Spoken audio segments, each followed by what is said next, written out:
Hi అండి.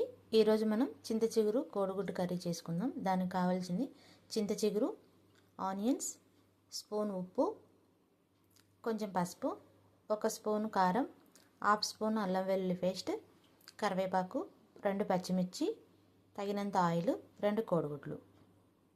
ముందుగా stove వెలిగించుకొని కళాయి పెట్టుకొని హీట్ అయిన తర్వాత ఆయిల్ వేసుకుందాం.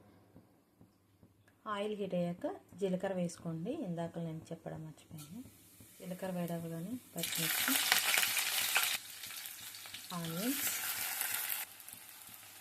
ఆనియన్ కొంచెం ఫ్రై అయ్యాక కరివేపాకు, ఆనియన్ ఫ్రై అయ్యాక చింత చిగురు, కడిగి పెట్టుకున్న చింత చిగురు కొంచెం ఫ్రై అవ్వగానే ఉప్పు, పసుపు,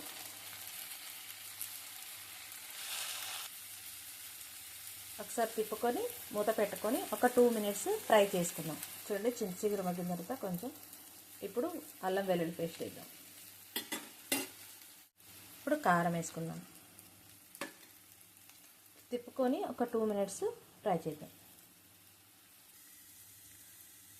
చూడండి, ఇట్లా కారం మొత్తం పచ్చివాసన పోయిన తర్వాత ఇప్పుడు మనం ఎగ్స్ వేస్తే అది ఉడకాలి కాబట్టి కొంచెం అంటే ఆయిల్ ఎక్కువ ఉంటే వాటర్ వేయాల్సిన అవసరం లేదు. ఆయిల్ తక్కువ వేసుకునే వాళ్ళైతే ఇట్లా ఒక 2 టీ గ్లాసుల మందం ఒక 1/2 గ్లాస్ వాటర్ పోసుకోవాలి. పోసుకొని కలుపుకొని చూడండి, మనం వాటర్ పోసుకున్నాం కదా, ఆ వాటర్ మొత్తం ఉడుకుతుంది, ఆయిల్ పై వెళ్తుంది. ఈ టైంలో మనం ఎగ్స్ వేసుకోవాలి పట్టుకొని.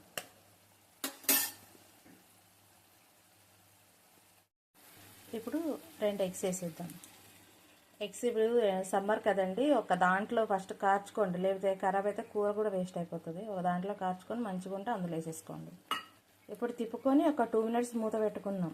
చూడండి, ఎగ్ వేసుకున్నాక ఇట్లా కొంచెం గుంట చేసుకోండి, కొంచెం అది కళాయి కంటుకునేలాగా, అప్పుడు మంచి ఫ్రై అవుతుంది. ఇట్లా ఆయిల్ పైకి తేలుతుంది కదా, ఈ స్టేజ్లో ఇంకా మనం ఆపేసుకోవచ్చు. చాలా బాగుంటుంది, పుల్లగా చాలా టేస్ట్ బాగుంటుంది. ఒకసారి ట్రై చేయండి.